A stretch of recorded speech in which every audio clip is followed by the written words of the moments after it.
Sidi Kaba, bonjour. Vous êtes correspondant à Paris de l'Agence panafricaine d'information, Panapresse, titulaire d'un doctorat en sciences de l'information et de la communication et chercheur associé à l'Université de Valenciennes. Vous êtes à votre deuxième publication. La première, c'était sur le sida, les atouts et faiblesses des stratégies nationales contre la pandémie. Et la deuxième publication, chez le même éditeur d'ailleurs, c'est concernant la presse. La première question, c'est mais pourquoi vous avez inversé le processus? Pourquoi n'avoir pas commencé par la presse pour continuer par le sida? Je crois qu'il faut être honnête pour reconnaître que c'est simplement un problème de convenance. J'avais beaucoup avancé dans la problématique du sida parce que le travail de thèse que j'ai fait porte sur la communication en matière de sida. Donc, à l'occasion de ce travail de recherche pour l'obtention de la thèse du grade de docteur en sciences de l'information et de la communication, j'ai fait un travail de recherche pendant 4-5 ans qui m'a permis de rassembler un matériau, ce qui n'était pas difficile d'écrire le livre sur le sida. C'était plus facile de l'écrire parce que le matériau était là, il fallait actualiser les informations, mettre en forme, et c'est allé beaucoup plus vite.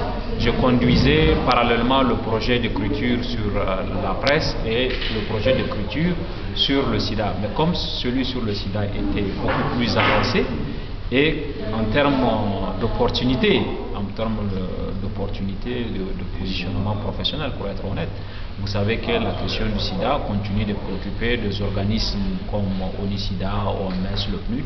J'avais pensé qu'il était prioritaire de sortir ce livre pour le sida. Et puis, pour une raison qui n'est pas négligeable, parce que je considère que dans le cas du Niger, par exemple, et c'est peut-être le cas d'autres pays, il y a une sorte de chape de plomb qui entoure la question du sida. Les gens n'en parlent pas alors que la maladie progresse. Moi-même, j'ai perdu des parents, des amis, sans que les gens aient été capables de nommer la maladie, de dire que ces gens sont morts du sida. Il y a une sorte de consigne du silence qui est souvent donnée ouvertement ou tacitement pour ne pas reconnaître qu'un membre de sa famille est mort du sida. Et moi, j'étais très mal à l'aise avec cette situation et j'ai dit, il faut que j'écrive ce livre pour aider à briser le tabou qui entoure la maladie au Niger. Donc c'est ce qui a un peu accéléré le projet de publication du livre sur le sida. Et après, je suis naturellement revenu au livre sur la situation de la presse.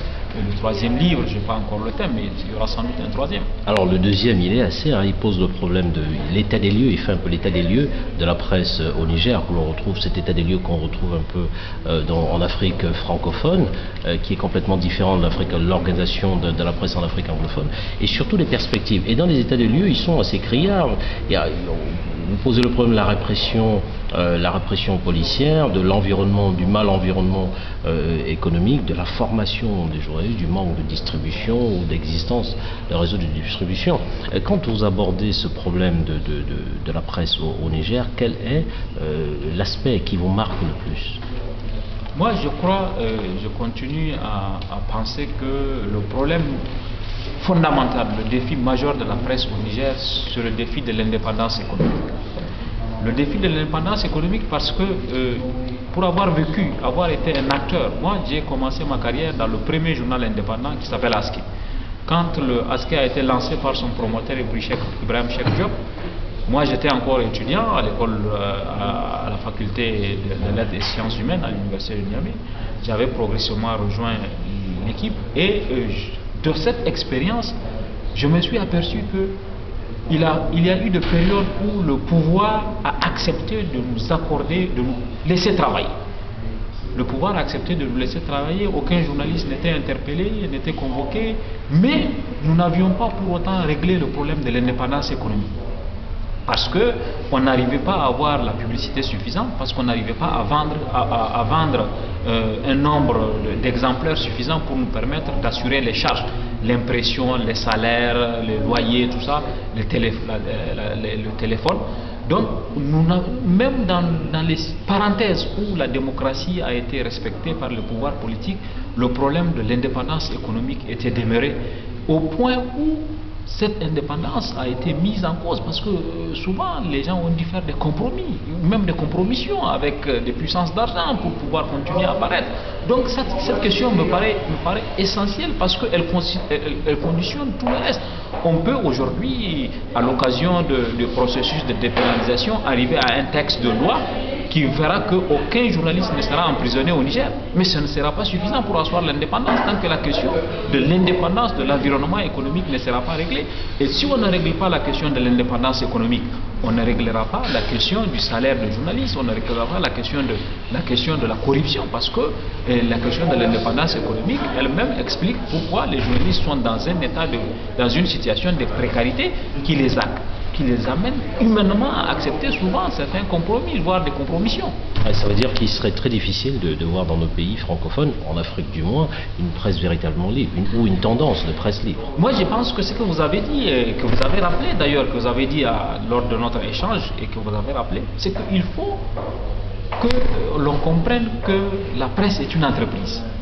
Ce n'est pas le cas dans beaucoup de pays francophones.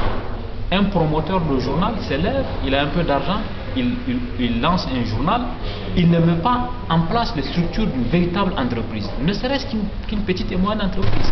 C'est-à-dire, il y a un conseil d'administration, il y a une direction générale, il y a une direction des affaires financières et administratives, il y a une direction des ressources humaines, il y a des entrées d'argent, il y a des sorties d'argent, tout est bien organisé.